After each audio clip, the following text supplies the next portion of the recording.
할렐루야. 오늘 매일 주님과 함께 찬송가 357장입니다. 주 믿는 사람 일어나 함께 부르며 시작하겠습니다.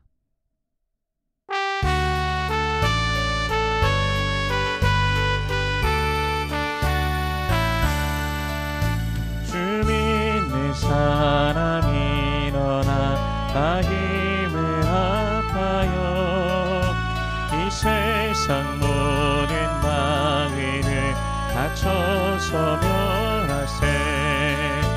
저 앞에 오는 적군을 다 싸워 이겨라. 주 예수 믿는 힘으로 온 세상이 이기네. 믿음이 이기네. 믿음이 이기네. 주 예수를 믿음이 온 세상이 이기네. 온 인류 마귀 괴율로 큰 죄에 빠지니 진리로 띠를 띠고서 늘 기도를 이세. 참 믿고 의지하면서 겁없이 나갈 때 주 예수 믿는 힘으로 온 세상이 이기네. 믿음이 이기네. 믿음이 이기네. 주 예수를 믿음이 온 세상이 이기네. 끝까지 이긴 자에게 이 옷을 입히고 또 영생 복을 주시니 참 기쁜 일세. 이 어느 세상 지나서 저 천성 가도 주 예수 믿는 힘으로 온 세상이 이기네. 믿음이 이기네. 믿음이 이기네. 주 예수를 믿음이 온 세상이 이기네.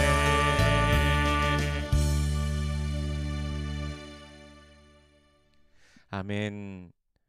오늘 매일 주님과 함께 우리 함께 나눌 말씀은 요나 4장 1절에서 11절까지의 말씀입니다. 봉독하겠습니다. 요나가 매우 싫어하고 성내며 여호와께 기도하여 이르되 여호와여 내가 고국에 있을 때에 이러하겠다고 말씀하지 아니하였나이까.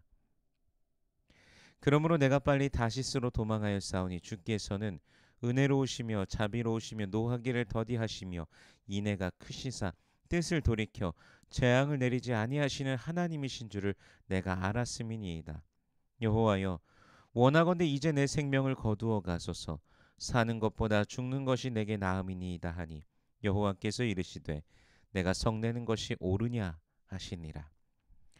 요나가 성읍에서 나가서 그 성읍 동쪽에 앉아 거기서 자기를 위하여 초막을 짓고 그 성읍에 무슨 일이 일어나는가를 보려고 그 그늘 아래에 앉았더라.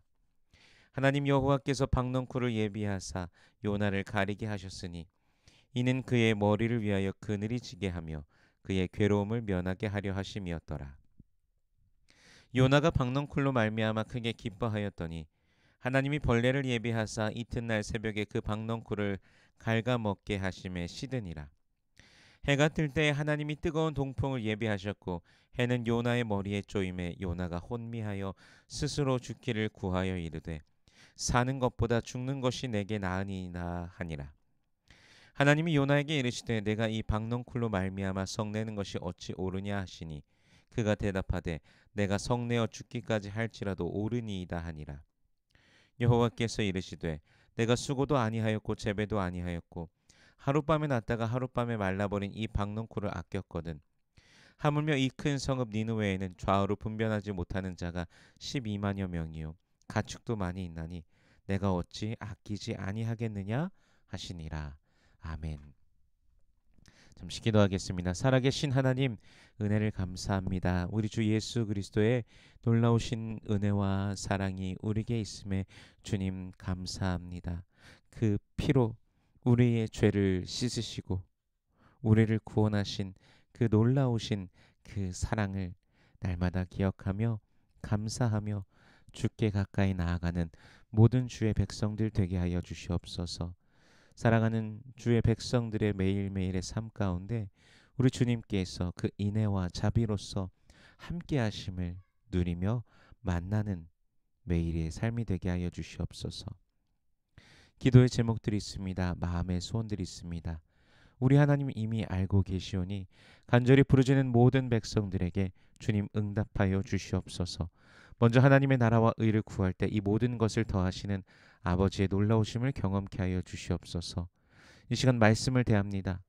성령께서 친히 이 말씀 조명하여 주시사 깨닫게 하시고 아멘으로 화답케 하시며 순종케 하시며 하늘로부터 내려오는 신령한 복을 누리는 모든 주의 백성들 되게 하여 주시옵소서. 감사드리며 예수님 이름으로 기도드립니다. 아멘. 오늘 본문에서는 요나의 절망으로부터 시작이 됩니다. 하나님의 말씀을 니느웨에 선포한 이후 니느웨의 왕으로부터 시작해서 모든 국민들이 하나님 앞에 금식하며 자신들을 살려달라고 애원합니다. 그리고 하나님께서는 니느웨를 멸망시키기로 하셨던 그 뜻을 돌이키십니다. 그런데 왜 요나의 절규가 시작될까요? 1절, 2절, 3절을 다시 한번 읽어보면요. 요나가 매우 싫어하고 성내며 여호와께 기도하여 이르되 여호와여 내가 고국에 있을 때에 이러하겠다고 말씀하지 아니하였나이까. 그러므로 내가 빨리 다시스로 도망하였사오니 주께서는 은혜로우시며 자비로우시며 노하기를 더디하시며 인애가 크시사 뜻을 돌이켜 재앙을 내리지 아니하시는 하나님이신 줄을 내가 알았음이니이다. 여호와여 원하건대 이제 내 생명을 거두어 가소서.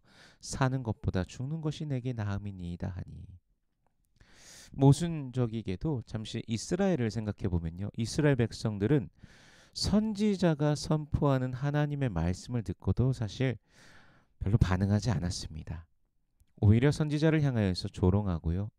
하나님의 심판에 대해 선포하는 자들을 재수없다고 하면서 쉽게 말하면요. 감옥에 가두기도 하였습니다. 그러나 이방을 향하여 선포된 하나님의 말씀에 대하여 오히려 니느웨가 회개함으로 반응하고 하나님 앞에 살려달라고 간구하고 있는 장면은 뭔가 뒤바뀐 것만 같습니다. 게다가 니느웨는 이스라엘을 괴롭히는 나라입니다. 철천지 원수 같은 나라입니다. 요나는 니느웨가 멸망하기를 바랬습니다. 요나는 니느웨가 회개하길 원치 않았습니다. 하나님의 심판을 선포함으로 그들이 혹여라도 회심하여 하나님께서 심판에 대한 뜻을 돌이키실까봐 그것이 너무 싫었습니다. 그러나 그 일이 현실이 되고 나니 요나는 죽을 만큼 싫었습니다. 3절에서 보듯이 생명을 거두어 달라고 하며 죽는 것이 낫겠다고 그렇게 말합니다. 사실 요나가 물고기 뱃속에 있을 때만 하더라도 스올의 그 깊은 곳까지 경험하며 자신의 고난을 괴로워하며 하나님을 바라보고 그 위대하심을 향하여 자비를 바라며 사모하며 구원을 간절히 바랬던 요나였습니다. 그렇게 주님을 바라보며 찬양할 때 하나님께서 그를 다시 육지로 나오게 하셨지만 니느웨를 향한 그의 마음, 그것은 여전하였던 것입니다. 5절부터 보면요. 성읍에 어떤 일이 일어날까 하여 성읍 동쪽에 초막을 짓고 그늘에 그가 이렇게 쉬고 있었습니다. 그 그늘은 하나님께서 주신 그늘입니다. 하나님께서 박넝쿨을 예비하셔서 뜨거운 해를 그가 피할 수 있었습니다. 그래서 너무나 기뻐하였죠. 6절에 보니까 크게 기뻐하였다고 세번역 성경에 보면 기분이 무척 좋았다라고 그렇게 표현하고 있습니다. 그런데 7절에 보면은 하나님께서 그 벌레를 예비하시사 그것이 박넝쿨을 갉아 먹음으로 인하여서 이 식물이 시들어 버리고 맙니다. 그 그늘이 이제 없어지는 것이죠. 그래서 이튿날 요나가 더위에 허덕이면서 너무 더워서 혼미해지면서 이번에도 사는 것보다 죽는 것이 낫겠다라고 그렇게 자기를 차라리 죽여달라고 그렇게 구하기까지 합니다.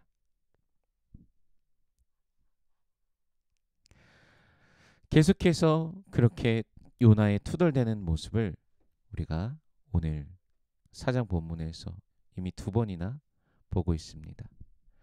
박넝쿨 하나가 없어져서 뜨겁다고 죽는 것이 낫겠다고 하는 요나에게 하나님께서 자신의 피조물인 니느웨의 12만여 명의 사람들과 가축들은 어찌 아끼지 아니하겠냐라는 그 말씀을 하십니다.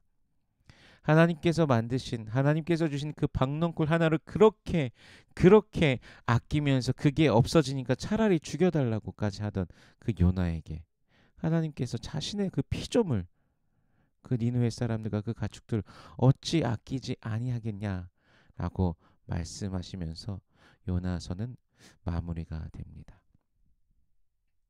하나님을 향하여 완전히 반기를 들며 반대하며 다시스로 가려 했던 요나였습니다. 죽음을 주셔도 할 말이 없지만 그 스올의 깊음 같은 그곳에서 요나가 하나님의 자비를 구하며 위대하심을 찬양하며 분명 육지로 나왔습니다. 이제는 그 말씀을 듣는 것 같이 보였습니다. 니느웨로 가서 하나님께서 선포하라고 하신 대로 선포했지만 그는 니느웨를 향하여 베푸신 하나님의 자비와 긍휼 인애를 요나는 비꼬았습니다.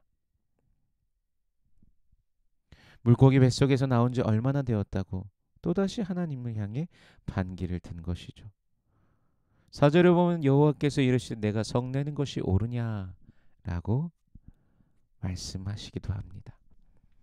분명히 옳지 않습니다만 그가 그렇게 성내고 있는 것을 보며 또 하나님께서 또 다른 방법으로 요나를 가르쳐 주신 것이죠. 그 박넝쿨을 통하여서 가르치신 것입니다. 하나님께서는 요나가 하나님의 마음을 알기를 원하셨습니다. 그래서 여러 가지 방법으로 그를 가르치고 계신 것입니다. 우리의 삶 가운데 있어서도 하나님께서는 여러 가지 방법으로 가르쳐 주시고 계십니다. 오늘 이 본문의 것을 조금 직접적으로 적용해서 생각해 본다면 우리가 사랑할 수 있는 사람만 사랑한다면 그 사랑이 얼마나 의미가 있겠습니까? 사랑할 수 없는 사람들까지도 사랑하는 것이 참 사랑이고 그것이 바로 그리스도 예수의 십자가 사랑인 것입니다. 우리가 아직 죄인 되었을 때 그리스도께서 우리를 위해 죽으심으로 하나님께서 우리에게 대한 자기의 사랑을 확증하셨다고 로마서 5장 8절은 말씀하고 계십니다. 우리가 아직 죄인 되었을 때 그때도 사랑하셨다. 그리고 사랑을 확증하셨음을 말씀하시죠. 그 사랑을 안다고 그 사랑을 만났다고 우리가 말은 하지만 정작 사랑하지 못하고 순간순간 그 어떤 상황에 직면할 때마다 자아가 꿈틀거리면서 자신은 더 높아지고 하나님보다도 더 높은 자리에 올라 혹여라도 비방과 그 정죄와 그런 마음들을 품거나 생각해 본 적이 있지는 않습니까? 그렇게 하나님을 반대하고 하나님을 향한 반기를 들어보신 적이 있지는 않은가요? 하나님께서는 우리가 하나님의 그 깊으신 마음을 알기를 원하십니다. 그 마음을 공유하고 함께 하기를 원하십니다. 왜 하나님께서는 다른 사람도 아닌 요나라는 사람을 보내셔서 그렇게 하셨을까요? 하나님은 니느웨 백성들을 불쌍히 여기셨지만 또한 요나라는 선지자를 또한 긍휼히 여기셨던 것입니다. 그 모든 순간을 통하여서 하나님을 알고 만나고 그 마음을 나누기를 원하셨던 것이죠. 피조물인 우리에게 그분께서는 마음을 나누실 필요도 없이 그저 명령만 하면서 주께서 원하신 대로 이거 해라 저거 해라 라고만 하셔도 되실 분이심에도 불구하고 하나님께서는 사랑으로 우리와 모든 것을 나누시며 그분의 마음으로 또 우리가 이 땅을 살아가기를 원하십니다. 우리의 순종을 그렇게 또 기다리고 계십니다. 우리 모두가 일상 속에서 주님의 마음을 알고 주님께 순종함으로 우리들 자신을 드리기를 원합니다. 하나님께서는 자비로우셔서 우리가 다 깨닫지 못하고 알지 못할지라도 끝까지 우리를 신뢰하시고 또한 용서하시며 자비를 베푸시며 계속해서 가르쳐 주실 것입니다. 본서 이후의 요나의 모습은 등장하지 않습니다. 열린 결말입니다. 이 앞으로 요나가 어떻게 했을지 성경에 나오지 않기 때문에 우리는 알지 못합니다. 우리의 순종에도 우리의 주님과 동행하는 삶에도 열린 결말이 있습니다. 주님의 마음을 알고 주님의 뜻에 순종하며 주님의 기쁨이 되는 우리 모두가 되길 원합니다. 우리에게 베풀어 주신 자비와 긍휼의 크심을 알고 또한 그 누군가를 위한 자비와 긍휼을 하나님께서는 베푸시는 분이시라는 사실을 알고 나누며 전함 속에서 주님의 풍성한 은총을 더욱더 누리는 삶이 되시기를 주님의 이름으로 축원합니다. 기도하겠습니다. 살아계신 하나님, 은혜를 감사합니다. 우리 주 예수 그리스도의 놀라우신 은혜와 사랑으로 인하여 감사와 찬양과 영광을 올려드립니다.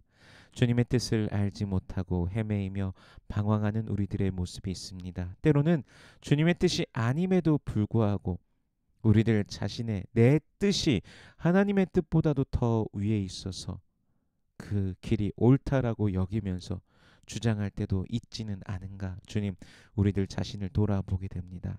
주여 긍휼히 여겨 주시옵시고 용서하여 주시며 하나님 다시 주의 말씀으로 채워 주시고